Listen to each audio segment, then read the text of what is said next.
doesn't smell.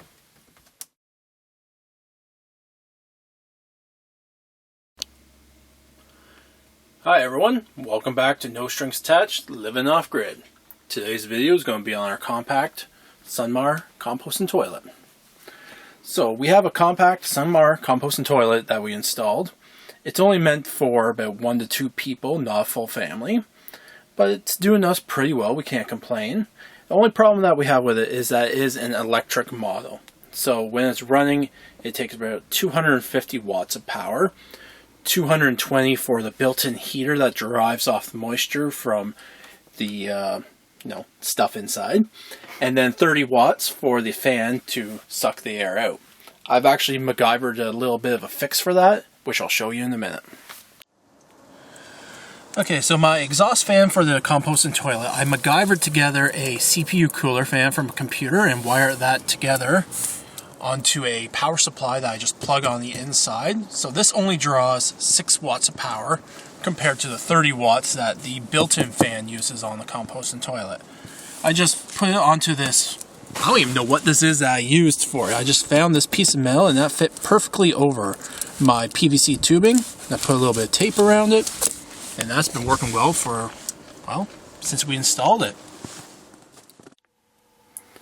So for the exhaust fan, we had to cut a little hole through the side of our house there and put a 2-inch PVC pipe with a coupler on it.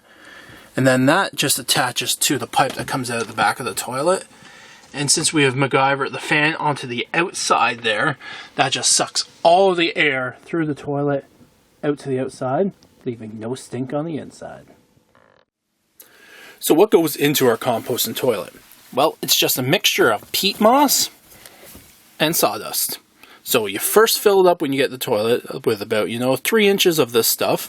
Then every time you go, number 2, you take 1 scoop of this, drop it in, and then you take your handle, rotate it until you hear the click. And we do that usually 5 times every time that we use it to make sure it gets a full, even mixture of everything in there so it can dry out and start composting. So while using the composting toilet, any of the dry material that composts and falls down goes down into this tray here. So we just empty that out regularly of all the dry material.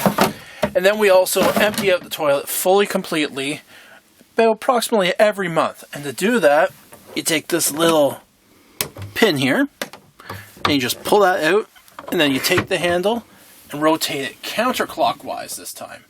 And as you rotate, you keep the pin pulled out, and that will drop all the material that's in the barrel down into that pan. Then you just dump that into your garbage. So overall, is a composting toilet worth it? Yes, definitely, 100%. Now mind you, we do number 1s outside and only do number 2s in here. That's just to keep the liquid portion of the composting to a minimum in here, so that helps us out a lot. Composting toilets can be expensive. Brand new SunMar compact toilets run around $2,000 brand new with taxes. Now we got ours for $250 off of Kijiji again, so that helped us out a lot with keeping this entire build on a budget. So there you go, compost toilets. They don't stink and they work well. Thanks a lot. We got more videos to come. Like this video, share it, and subscribe to our channel. And we'll see you next time.